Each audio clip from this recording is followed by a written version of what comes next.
Bonjour. Alors, pas de changement de bibliothèque pour l'instant, alors que j'ai déménagé, donc voilà. En fait, c'est que je n'ai tout simplement pas trouvé de bibliothèque qui pourrait me convenir et qui puisse la remplacer en fait vraiment sur de la largeur, parce que comme vous voyez derrière moi, c'est le vide. Donc pour l'instant, rien. On va rester comme ça.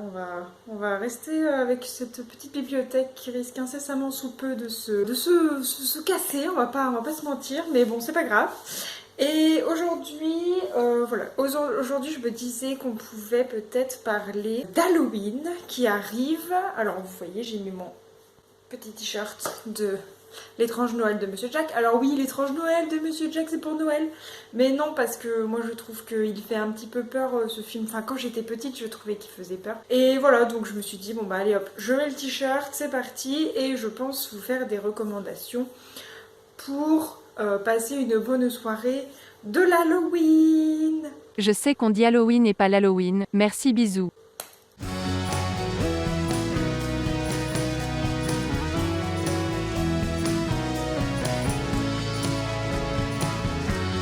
Par quoi vais-je commencer? On va commencer par, on va dire, un petit peu le maître de l'horreur en littérature.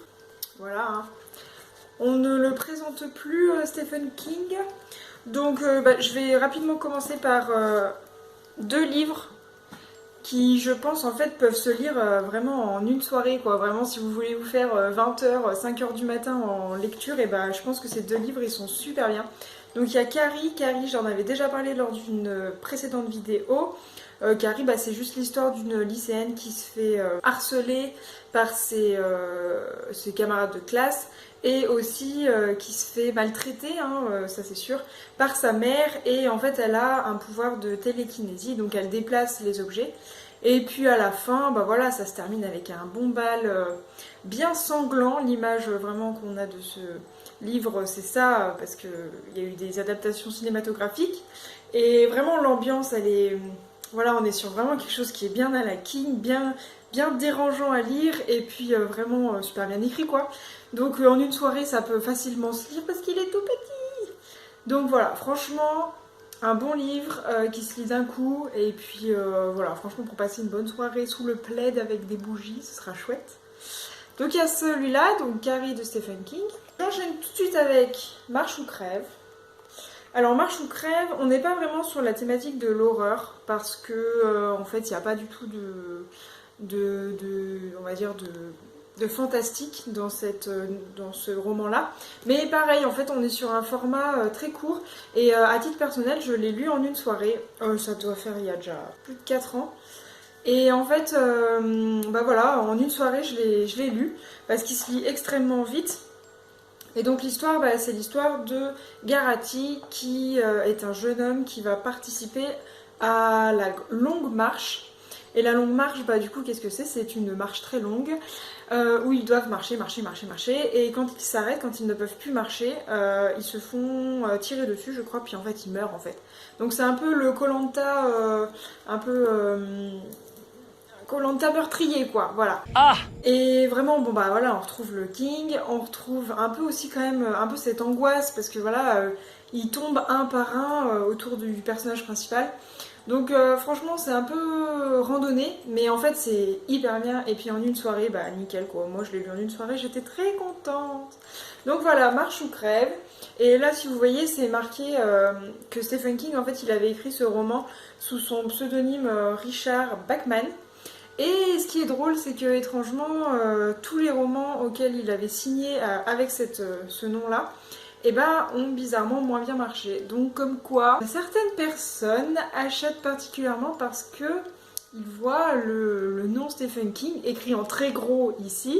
Et donc c'est vrai qu'on peut aussi se poser la question de savoir si au fur et à mesure Stephen King n'est pas devenu une marque au même titre que Coca-Cola. Voilà, réfléchissez à ça déjà, ce sera chouette. Et je termine avec le dernier Stephen King, qui là par contre ne se lit pas en une soirée, à moins que vous ayez une aptitude de lecture rapide, mais non, pas moi. Donc gros pavé, et il s'appelle du coup Sac d'os. Alors pourquoi là je le mettrais typiquement dans une soirée Halloween? C'est parce que là on est vraiment sur un délire un peu d'esprit, de fantômes qui reviennent hanter les vivants. Et à la fois on sait pas si c'est du fantastique ou comme à chaque fois comme Stephen King arrive à le faire, est-ce que c'est dû à des maladies mentales humaines en fait. Et je trouve que c'est super intéressant. Donc vraiment sac dose, bah... il n'y a pas grand chose à dire au final sur cette histoire parce que en fait c'est un romancier qui retourne dans sa maison de campagne après la mort de sa femme. Et en fait il est victime du syndrome de la page blanche, donc bien connu de certains auteurs. Dans cette, euh, dans cette maison de campagne, donc c'est Sarah Lode, la ville, et bah en fait il y a plein de choses qui se passent quoi. Et en fait chaque personnage à la King est décrit d'une certaine manière qu'on est là, ouais, tout à fait, c'est super, à quand la suite, vite. Et puis bon, finalement, il y a un peu quand même des longueurs, je vais pas vous le cacher. On est un peu des fois à se demander pourquoi c'est décrit, pourquoi on est là à parler de celui-là, enfin voilà. Mais ça reste du King, et puis en fait, une fois qu'on a lu, on est content d'avoir fini les plus de 720 pages, voilà, franchement j'ai passé un super bon moment. Et puis je crois qu'il n'est pas très connu celui-là, enfin en tout cas moi j'en entends pas plus parler que ça. Donc voilà, sac d'os, moi franchement je l'apprécie pas mal. Ensuite, on va partir dans là typiquement du fantastique, avec Journal d'un vampire. Donc Journal d'un vampire, j'en parle parce que déjà j'adore Journal d'un vampire, mais c'est surtout parce que en fait, voilà, typiquement on est un peu sur bah on est dans le délire des vampires, tout ça. Donc je crois bien que pour Halloween, ça marche les vampires.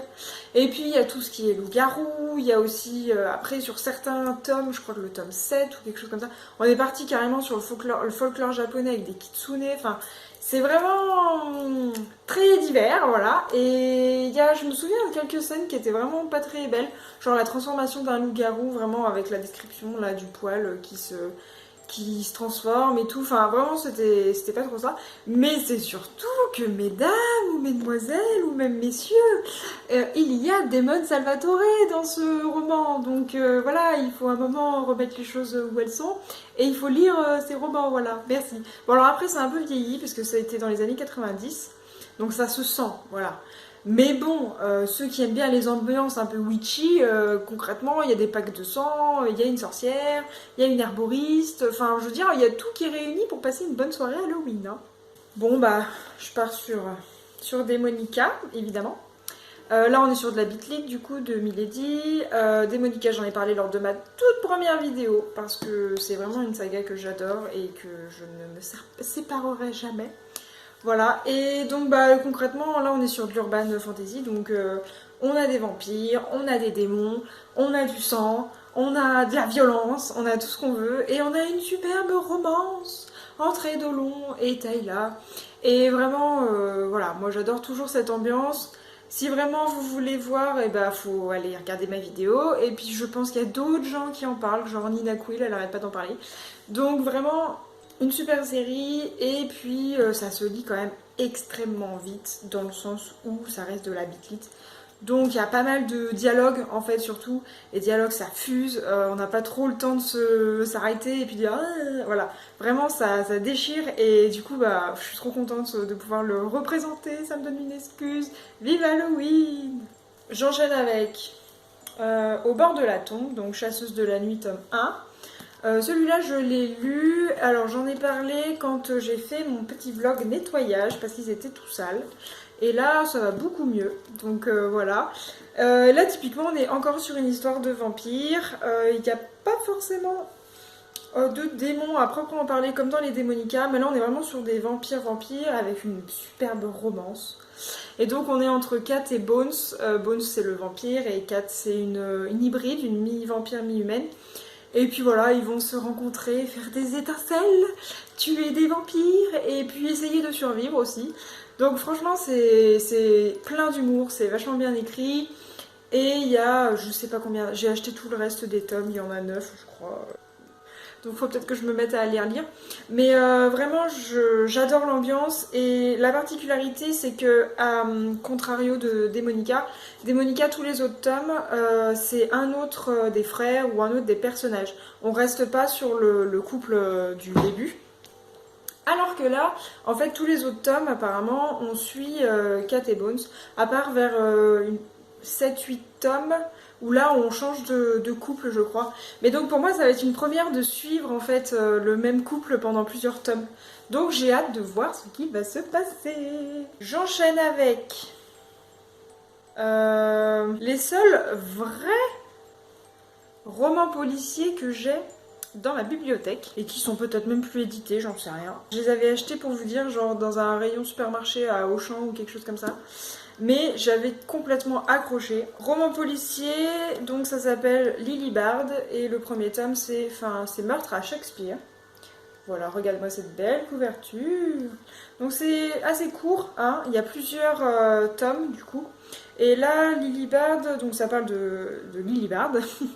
Elle vit dans l'Arkansas, et en fait un jour elle va découvrir le cadavre de son propriétaire. Et en fait elle a mis ses empreintes partout parce qu'elle a paniqué quand elle l'a vu. Et bon, en fait elle se dit qu'il faut qu'elle retrouve l'assassin de son propriétaire, parce que sinon c'est elle qu'on va accuser.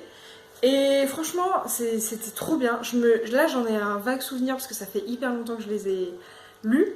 Mais vraiment, vraiment pour me faire aimer et me faire acheter les autres, alors que franchement j'ai pas comme style de prédilection le thriller ou le policier, et ben là concrètement j'étais trop hypée, donc j'ai tout acheté. Je les ai les autres, et en fait je me suis rendu compte que j'apprécie particulièrement, je sais pas, le style de l'auteur. En fait elle a un style très simple et en même temps très adulte, dans le sens où moi quand je les ai lus, je pense que je devais être au collège. Enfin vraiment c'est pas du tout le genre de littérature qu'on est censé lire à cet âge-là. Et en fait finalement moi j'aimais trop, enfin c'était vraiment un peu mon échappatoire quoi, j'étais là, ah je vais lire ce livre là, je suis trop contente. Enfin voilà, je me dis pour Halloween, bon pourquoi pas, c'est un meurtre, donc il y a un meurtre, donc il y a du sang, donc Halloween, voilà. Et en fait, ce pourquoi j'ai choisi ce tome là, c'est parce que je voulais vous parler de celui-là. Donc c'est la même auteure. Et là, ça s'appelle Les mystères de Harper Connelly, et ça s'appelle Murmure d'outre-tombe. Et pourquoi je veux en parler pour l'Halloween, c'est parce que, en fait, cette demoiselle, elle s'est fait foudroyer, et depuis, elle est capable de sentir et de revivre les derniers instants des morts. Donc, on est sur un truc, est-ce que c'est vrai, est-ce que c'est pas vrai, est-ce que c'est tellement en plus amené de manière logique, hein, voilà, c'est comme ça, bon voilà. Et en même temps, du coup, là, oui, c'est un petit peu le côté aussi un peu fantastique. Donc, on est sur la question des morts vivants, la question des esprits. Enfin, c'est vraiment, je trouve, super intéressant. Donc, évidemment, pour quelqu'un qui entend ou peut voir les derniers instants d'un mort, quel métier on peut faire Alors, au début, je me suis dit, croque-mort, parce que voilà. Mais non, en fait, elle va en faire une sorte de chasseuse de personnes disparues, enfin mortes en fait, pour retrouver les assassins. En fait, ça va devenir une sorte de détective. Et ce qui est rigolo, c'est que... Enfin, rigolo. Ce qui est rigolo, c'est qu'en fait, elle a un demi-frère qui l'accompagne. Et... voilà, je vous en dis pas plus. Après, mon sourire peut en dire quelque chose. Mais en tout cas, j'étais... Au bout d'un moment, au bout du 4e tome, j'étais... Oh là là là là, est-ce que c'est politiquement correct ce qui se passe? Mais voilà, donc j'étais trop contente. Bref, voilà. Donc là, vous savez quoi, j'ai même envie de les relire parce que j'ai tout oublié. Voilà, donc pour l'Halloween, je pense que c'est bien. Et je sais même pas s'ils sont encore édités. Mais en tout cas, moi, je les aime. Voilà. Je vais finir la partie livre avec des mangas. Je commence par Judge. Alors, hop, on va regarder comme ça. Judge, si vous aimez bien les délires à la Saw, à la... tous les délires comme ça, ça c'est bien pour vous, parce qu'on est clairement sur un huis clos, avec des adolescents, non, des jeunes adultes, voire même des vrais adultes. qui vont en fait se retrouver enfermés donc, dans un tribunal. Et ils savent pas pourquoi, ils n'ont pas de souvenirs et ils ont des masques. Donc vous voyez, chacun a son masque en fait. Et ils ont, je sais plus, je crois 12 heures ou des choses comme ça pour décider du prochain, de la prochaine personne qui va être assassinée. Et donc en fait ils ont chacun un pupitre avec les cases des visages et ils choisissent lequel en fait ils veulent tuer. Donc voilà, grosse ambiance. Donc du coup il n'y a que 6 tomes je crois. Ça se lit quand même assez vite.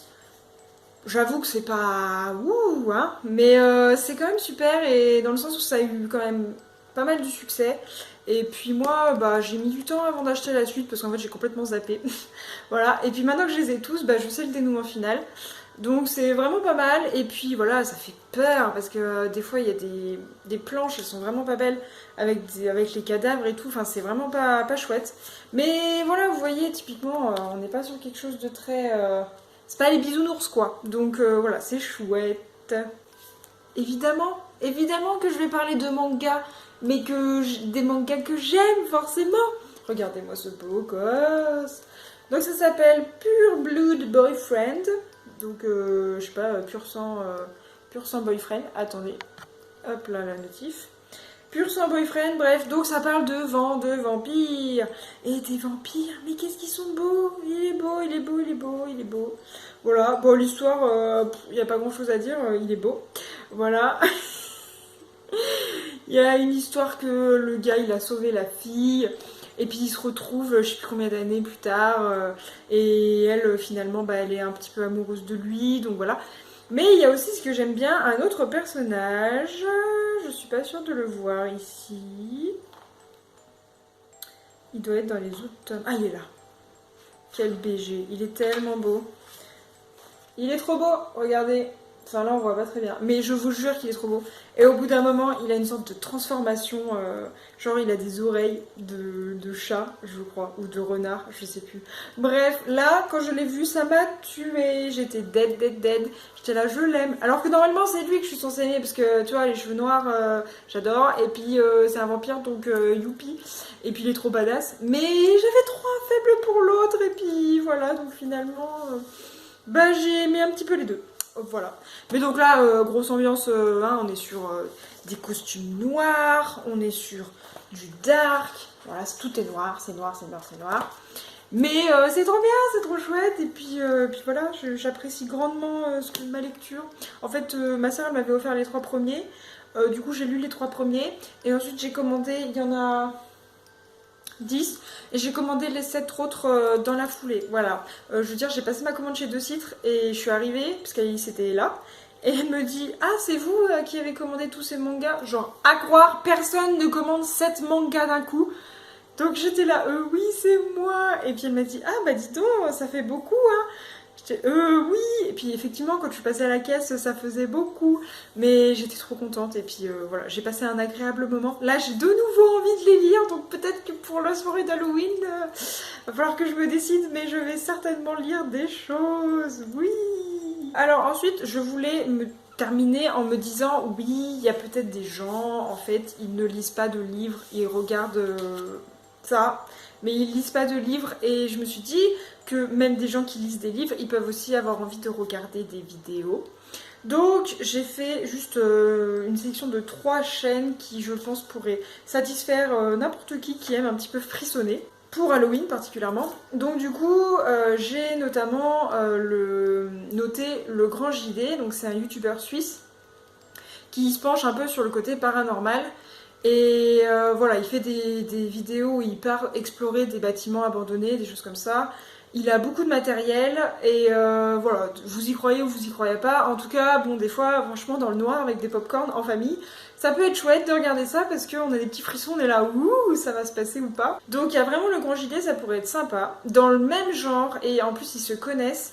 Donc on a Silent Hill qui, elle, du coup, est belge. C'est une grande copine de Gaël Garcia Diaz, donc Martine pour les intimes. Et elle c'est pareil, elle fait des vidéos où elle va visiter des lieux abandonnés. Elle croit à fond au paranormal, vraiment elle pense que ce qu'elle entend, ce qu'elle perçoit avec les caméras, avec tous ses capteurs, c'est vraiment des esprits. Et voilà, je trouve que ça peut faire une bonne ambiance pour, une bonne ambiance pour un 31 octobre. Donc vraiment il y a ça. Et après plus basique, un peu plus chill, un peu plus posé et qui en fait des fois fait presque aussi peur. Vous avez maintenant Squeezie qui s'est un peu reconverti. Avant il faisait beaucoup de gaming et il le fait toujours sur sa chaîne secondaire ou sur Twitch en live. Mais là maintenant il s'est beaucoup reconverti à ce qu'il appelle les threads d'horreur. Donc en fait il raconte des histoires qui ont été normalement vécues par des gens. Donc le concept il est pas dingue, hein, c'est tout simple. Mais en fait le montage fait que bah, certaines fois on est là, ça fait peur. Et puis quand on a fini de regarder la vidéo on est là, t'as fermé la porte à clé? Oui, non, oui. Donc vraiment voilà, ce côté là un petit peu frisson, bah là vous pouvez carrément le retrouver. Et en fait ça me permet d'enchaîner avec le fait que normalement le 30 octobre, va sortir un jeu vidéo qui s'appelle Little Hope. Et en fait, Squeezie avait dit qu'il allait faire un live sur sa chaîne Twitch, comme il avait fait l'année dernière pour Man of Medan. Il va jouer au jeu en fait en direct, et puis chacun est libre de regarder. Et nous, l'année dernière, avec ma soeur, on avait regardé Man of Medan. Alors bon, le jeu en lui-même était pas foufou, mais on était là avec lui, on voyait en même temps que lui voilà, les screamers, les choses comme ça. Donc franchement, niveau soirée pour Halloween, on va dire on peut pas faire mieux que de regarder un jeu d'horreur, parce que bah, normalement les jeux d'horreur ils sont quand même pas mal. Et puis bah voilà, on passe aussi un moment un peu en communauté, parce qu'il y a tous ceux qui mettent des commentaires, il y a du coup le youtubeur qui est là, enfin je trouve que c'est un autre truc que par exemple de se mater un film d'horreur tout seul quoi, voilà, c'est pas foufou. Et voilà, bah du coup notamment là c'est les deux jeux que je vous ai cités, Mad of Medan et Little Hope, c'est par les créateurs du jeu Until Dawn. Et Until Dawn, typiquement si vous voulez passer une soirée jeu vidéo horreur, faut vraiment jouer à ça parce que on est sur un jeu à la troisième personne avec, je sais plus le terme exact, mais en gros vous décidez, enfin vous avez des choix par rapport au personnage et vos choix influent sur le reste de l'histoire. On est tous sur un côté avec les Wendigo, donc les personnages ils doivent survivre jusqu'à l'aube, c'est pour ça que ça s'appelle Until Dawn. Et vraiment on est sur quelque chose de très réaliste dans le sens les graphismes. L'histoire elle est quand même assez intéressante, ça reste un cliché de film d'horreur, mais là on est vu qu'on est acteur en fait, on est là en mode ah j'y vais pas. Enfin franchement c'est vachement chouette, moi j'adore ce genre de jeu. Alors après je n'aime pas y jouer seul, parce que quand on est seul on est là, il n'y a pas d'ambiance, alors que quand on est à plusieurs et qu'on est là, oh, t'as fait ça, mais pourquoi t'as fait ça? Voilà, je trouve que c'est trop chouette. Donc dans cette lignée là en fait de jeux, vous pouvez aussi regarder par exemple le let's play de Squeezie sur Until Dawn, vous faire la soirée Until Dawn avec lui, enfin franchement sur YouTube c'est dispo. Et après je me disais voilà, dans le genre de jeu, il y a plein de jeux horrifiques, vraiment je pense que je les connais mais vraiment pas tous du tout. Mais je me disais, ceux qui aiment pas trop le côté juste épouvante, screamer, et ben vous pouvez aussi jouer par exemple à Outlast 2. Donc j'en avais parlé aussi dans une précédente vidéo, mais là Outlast 2 on est juste typiquement sur le survival horror, donc avec vraiment du sang, faut s'échapper, mais en même temps voilà il y a des gars qui sont en train de se putréfier là, enfin bref, rien que d'y penser c'est un petit peu dégoûtant, mais c'est chouette parce que c'est un jeu et qu'on s'amuse et que c'est l'Halloween, donc voilà. Donc vraiment, je me dis que pour faire une soirée Halloween réussie, il n'y a pas forcément besoin d'aller voilà, se mettre devant un simple film d'horreur. Je veux dire, on peut faire tellement plein de trucs à la place. Voilà, je veux dire, typiquement, regarder un live, bah, c'est pas pareil, quoi. On est plutôt dans le direct, quoi. C'est chouette. Et puis, bah, bouquiner aussi, c'est sympa aussi, voilà. Donc, moi, je pense que le 31, je sais pas ce que j'ai prévu. Après, c'est un samedi cette année, donc c'est chouette. Mais voilà, je ne sais pas. Après, je pense que le live de Squeezie se fera le 30, parce que le jeu sort le 30. Donc le 30, je pense que je vais être devant ma télé. Et puis après, bah voilà, peut-être que je lirai, peut-être que... Franchement, j'ai pas spécialement envie de me planifier quelque chose. Il y en a, je sais, ils aiment bien faire ça pour Halloween, genre, ils se planifient quelque chose. Mais non, moi je vais voir, je verrai déjà si je suis pas trop fatiguée du samedi au boulot. Et puis on verra après. Mais en tout cas, voilà, moi... j'ai à peu près fait le tour de tout ce que je peux proposer, présenter pour Halloween. J'ai d'autres trucs un peu, mais là on part tout le temps sur le délire. Bah voilà, vampire, loup-garou. Je vous ai déjà présenté Journal d'un vampire, je pense que ça suffit. Et puis après, bah, si jamais vous avez par contre des recommandations pour moi, je suis ok parce que vraiment, voilà, si vous avez, je sais pas, un roman qui vous a vraiment plu et que vous pensez que ça pourrait me plaire, et bah dites-le moi en commentaire. Et bah sur ce, bonne fin de journée. Bon début de nuit et puis on se dit à bientôt dans une prochaine vidéo. Bye bye.